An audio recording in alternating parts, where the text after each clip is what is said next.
देखिए बच्चों, मैं Rahul Singh chemistry by Rana sir से आज से आपकी कक्षा 12 की न्यू बैच स्टार्ट हुई है।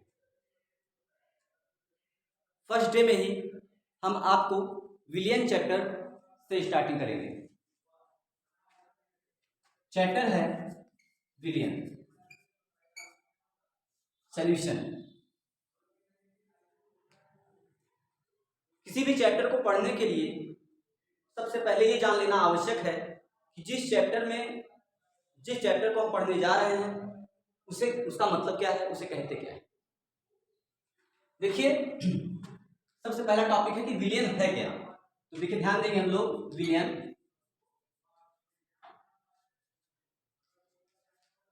विलियन क्या होता है?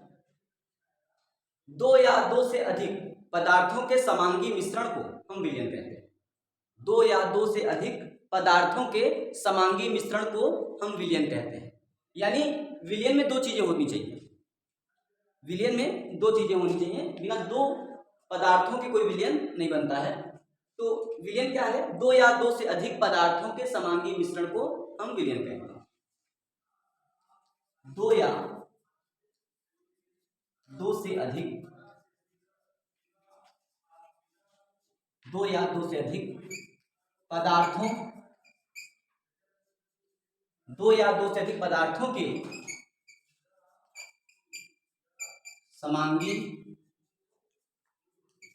मिश्रण को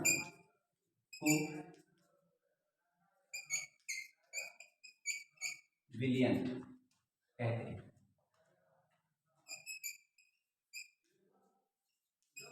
दो या दो से अधिक पदार्थों के समांगी मिश्रण को हम विलियन कहते हैं। देखिए, विलियन की परिभाषा से दो चीज क्लियर हो गई कि विलियन में दो पदार्थ होने चाहिए और दूसरा समांगी मिश्रण होना चाहिए।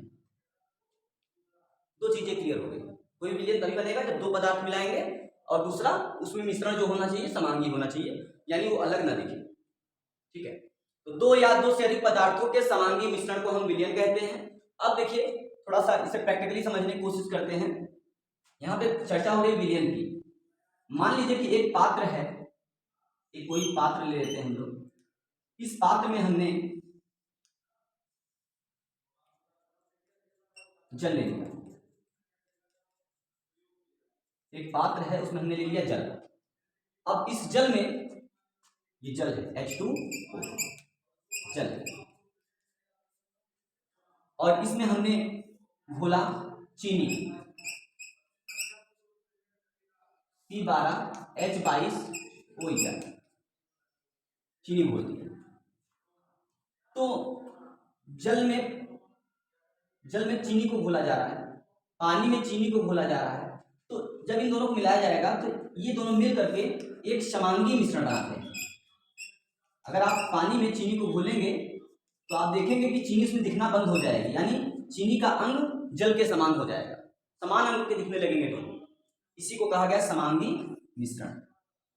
तो कहा गया ना, दो या दो से अधिक पदार्थों के समांगी मिश्रण को हम विलियन कहते हैं। जैसे चीनी और पानी का घोल एक समांगी मिश्रण है। चीनी और पानी का घोल एक समांगी मिश्रण है और इसी को क्या कहते हैं? विलियन कहते हैं। प्रश्न उठता है, सर आपने कहा दो या दो से अधिक, तो क्या दो से अधिक भी हो जाएगा? बिल्कुल हो जाएगा। चीनी के साथ अगर हम चाहते हैं थोड़ा सा नमक भी घोल सकते हैं, NaCl, नमक। दो से अधिक हो गया, दो या दो से अधिक पदार्थों के समांगी मिश्रण को, नमक भी घोलेंगे तो पूरा घुल जाएगा, समान अंग का ही दिखेगा। तो दो या दो से अधिक पदार्थों के समांगी मिश्रण को हम विलियन कहते हैं। यानी चीनी और पानी का घोल भी एक समांगी मिश्रण है और नमक, चीनी और पानी का घोल भी एक समांगी मिश्रण है। इससे यह स्पष्ट होता है कि चाहे नमक, चीनी, पानी का घोल हो या चीनी और पानी का घोल हो या नमक और पानी का घोल हो, ये सभी एक विलियन है। अब प्रश्न उठता है, सर इसमें कुछ फर्क है? बिल्कुल फर्क है। देखिए, विलियन भी कई प्रकार होते हैं। अब विलियन में जैसे कि अगर सिर्फ चीनी और पानी को घोला गया तो इसमें दो घटक है, चीनी और पानी। तो जो चीनी और पानी का घोल है, जो ये है, इसे कहते हैं द्विघटकीय विलियन। और जब नमक, चीनी, पानी तीनों मिलाएंगे तो त्रिघटकीय विलियन। तीन घटक है उसमें, दो घटकीय विलियन, त्रिघटकीय, ऐसे। तो दो या दो से अधिक, दो भी दिखा दिया और दो से अधिक भी करके दिखा दिया। दो या दो से अधिक पदार्थों के समांगी मिश्रण को हम विलयन कहते हैं जैसे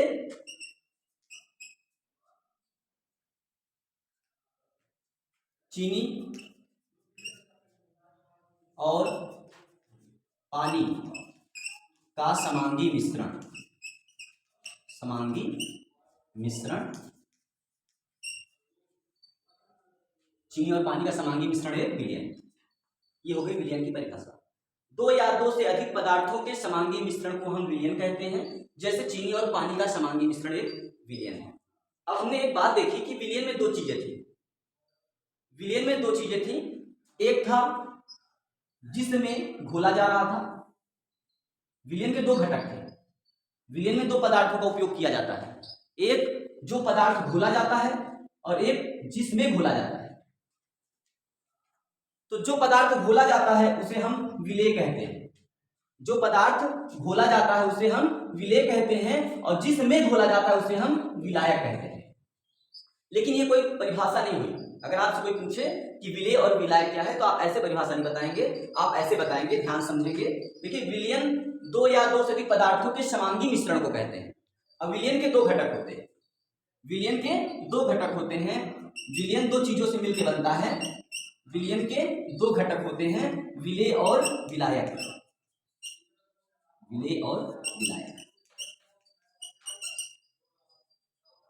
विलयन के दो घटक होते हैं, विलेय और विलायक। अब प्रश्न यह है कि सर कैसे पहचानेंगे कौन सा विलेय है कौन सा विलायक है। तो विलयन की परिभाषा तो आप नोट कर लेंगे, दो या दो से अधिक पदार्थों के समांगी मिश्रण को हम विलयन कहते हैं, जैसे चीनी और पानी का समांगी मिश्रण। इधर मैंने आपको समझा दिया है। अब विलयन के दो घटक होते हैं, विलेय और विलायक। प्रश्न उठता सर विलेय क्या है। तो किसी विलयन में जिस घटक की मात्रा कम हो उसे हम विलेय कहते हैं। कोई विलयन है उसमें जिस पदार्थ की मात्रा कम होगी उसे हम विलेय कहते हैं। ठीक है, अगर आपको पूछता है कि विलेय क्या है तो विलयन में जिस पदार्थ की मात्रा कम होती है उसे हम विलेय कहते हैं, और किसी विलयन में जिस पदार्थ की मात्रा अधिक होती है उसे हम विलायक कहते हैं। ये जिस विलयन है, देखिए जैसे यहाँ पे हमने चीनी और पानी को बोला था, तो पानी की मात्रा अगर अधिक है और चीनी की मात्रा कम है तो यहाँ पे पानी क्या हो जाएगा, विलायक हो जाएगा, और चीनी क्या हो जाएगा, विलेय हो जाएगा। जो पदार्थ कम होता है उसे हम विलेय कहते हैं, जो पदार्थ अधिक होता है उसे हम विलायक कहते हैं। ठीक है, विलेय विलायक हो गया। विलयन के दो घटक होते हैं, विलेय और विलायक। किसी विलयन में जिस पदार्थ की मात्रा कम होती है उसे हम विलेय कहते हैं, और जिस पदार्थ की मात्रा अधिक होती है उसे हम विलायक कहते हैं। ये हो गई विलयन की बात। प्रश्न उठता है सर एक विलयन और आपने बनाया था, उसमें चीनी और पानी दोनों घोला था, तो इसमें बताइए कौन सा विलेय है कौन सा विलायक है।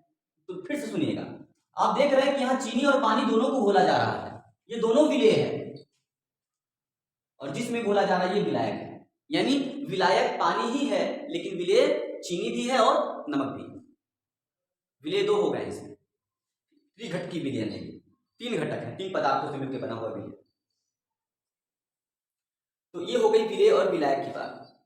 हम किसी भी विलयन को बनाएंगे उसमें जिस पदार्थ की मात्रा कम होगी उसे विलेय कहेंगे, और जिस पदार्थ की मात्रा अधिक होगी उसे हम विलायक कहेंगे। और एक बात का और ध्यान रखेंगे कि जो विलयन हम बना रहे हैं वो समांगी होना चाहिए, समांगी मिश्रण ही विलयन कहलाएगा। अगर विलयन समांगी नहीं है तो वो विलयन नहीं कहलाएगा। अब प्रश्न उठता है सर थोड़ा सा विलयन समझ में आ गया, विलयन के दो घटक होते हैं विलेय और विलायक, ये भी क्लियर हो गए। अब ये बताइए कि विलयन कितने प्रकार के बनाए जा सकते हैं। तो ध्यान से देखेंगे विलयन कितने प्रकार के हो सकते हैं। विलेय विलायक क्लियर हुआ। विलेय विलायक क्लियर होने के बाद एक होता है संतृप्त विलयन। संतृप्त विलयन, संतृप्त विलयन क्या है। संतृप्त विलयन देखिए तीन प्रकार के विलयनों को बांटा गया इस तरीके में, हम तीनों को समझा देते हैं। संतृप्त विलयन, असंतृप्त विलयन और अति संतृप्त विलयन। अति संतृप्त विलयन, तीन प्रकार के विलयन, संतृप्त विलयन, असंतृप्त विलयन, अति संतृप्त विलयन। ये है क्या, इसको समझ लेते हैं हम लोग थोड़ा सा। देखिए यहां पर हमने आपके सामने एक पात्र में जल लिया था, पानी लिया था। अब मान लीजिए कि ये पानी 1 लीटर है, जल का आयतन 1 लीटर है, यानी विलायक 1 लीटर है, ठीक है। अब इस विलायक में समझने की कोशिश कीजिएगा, 1 लीटर जल में चीनी घोलते हैं तो चीनी घुलती है। मान लीजिए कि इस 1 लीटर पानी में चीनी के घुलने की क्षमता 20 ग्राम है।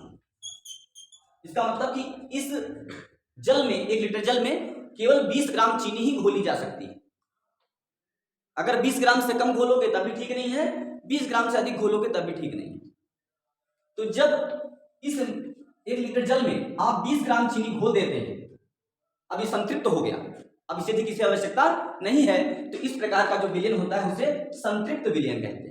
तृप्त हो गया है, अब इसे किसी चीज की कमी नहीं है, जितना चीनी घुलने की क्षमता इसमें थी उतना घुल गया, तो इस प्रकार का विलयन संतृप्त विलयन कहलाता है। अब 1 लीटर जल में चीनी घुलने की क्षमता 20 ग्राम थी, अगर मान लीजिए हमने इसमें 15 ग्राम चीनी ही घोला, इसका मतलब अभी 5 ग्राम चीनी इसमें घुलेगी और हमने घोला नहीं है, तो इस प्रकार का विलयन कैसा, जब 1 लीटर जल में हमने 15 ग्राम चीनी घोला, घुलने की क्षमता 20 ग्राम है और घोला है 15 ग्राम, तो ये कहलाता है असंतृप्त विलयन। 20 ग्राम चीनी घुलने की क्षमता थी, पूरा घोल दिया तो वो संतृप्त विलयन, संतृप्त हो गया। अगर 20 ग्राम से कम घोला, घुलने की क्षमता 20 ग्राम है और कम घोल रहे हैं, तो वो हो जाएगा असंतृप्त विलयन। और अगर 20 ग्राम घुलने की क्षमता थी और इसमें हम 200 ग्राम चीनी घोलने लगे, ज्यादा, जितना घुलने की क्षमता थी उससे भी ज्यादा, तो घुलेगा नहीं इतनी आसानी से, तो उसे हम क्या करेंगे, नीचे से टेम्परेचर देकर किसी न किसी तरीके से उसको हम गलाएंगे, ठीक है, जबरदस्ती घोलेंगे, तो ऐसा जो विलयन तैयार होगा वो अति संतृप्त विलयन कहलाता है। ठीक है, 3 प्रकार के विलयन, संतृप्त विलयन, असंतृप्त विलयन और अति संतृप्त विलयन, ऐसे समझते हैं। जैसे मान लीजिए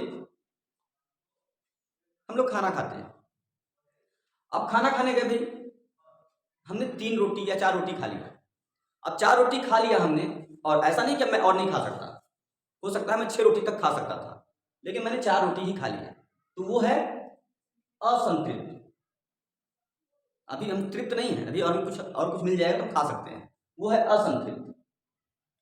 और संतृप्त क्या है,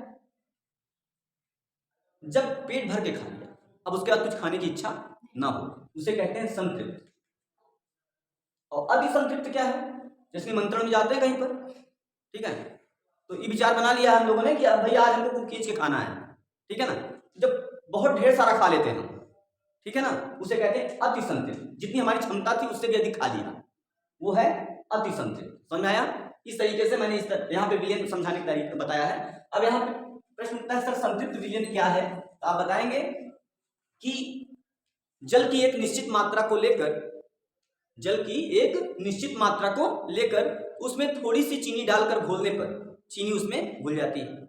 बार बार ऐसा करते रहने पर एक स्थिति ऐसी आती है कि जल में चीनी का घुलना बंद हो जाता है। चीनी का घुलना कब बंद होगा, जब पूर्ण रूप से जल संतृप्त हो जाएगा, इसका मतलब उसमें घुलने की क्षमता खत्म हो गई है। तो इस प्रकार के विलयन को संतृप्त विलयन कहते हैं, ठीक है ना। ऐसे परिभाषा लिख सकते हैं कि जल की निश्चित मात्रा को लेकर उसमें थोड़ी सी चीनी डालकर घोलने पर वह चीनी जल में घुल जाती है। बार बार ऐसा करते रहने पर एक स्थिति ऐसी आती है कि चीनी का जल में घुलना बंद हो जाता है, रुक जाता है। तो इस प्रकार के विलयन को क्या कहते हैं, संतृप्त विलयन कहते हैं। असंतृप्त विलयन क्या है, जब विलायक की मात्रा अधिक हो और उसकी अपेक्षा विलेय की मात्रा बहुत ही कम हो या कम हो, तो इस प्रकार का विलयन असंतृप्त विलयन कहलाता है। अति संतृप्त विलयन क्या है, वह विलयन जिसमें विलायक की मात्रा कम हो और उसकी अपेक्षा विलेय की मात्रा अधिक हो, उस प्रकार का जो विलयन होता है वो अति संतृप्त विलयन कहलाता है।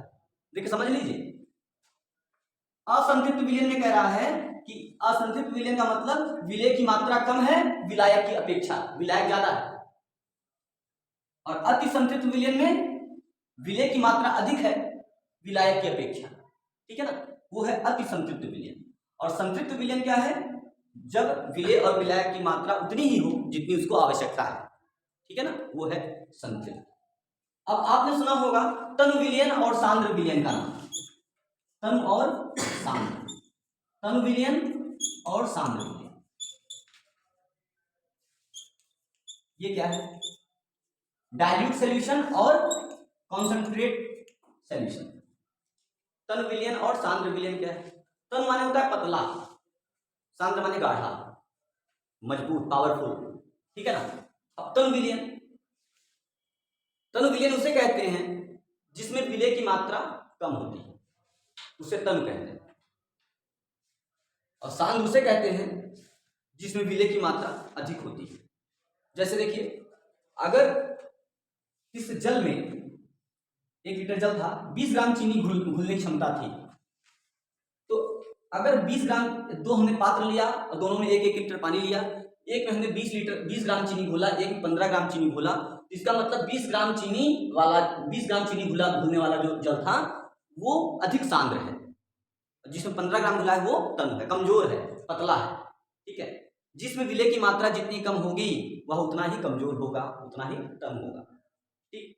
वैसे किसी विलयन को तनु करने के लिए उसमें जल मिला सकते हैं, किसी भी विलयन में अगर आप पानी मिला देंगे तो वो तनु हो जाता है, ठीक है। पूरा कॉन्सेप्ट समझ में आ गया।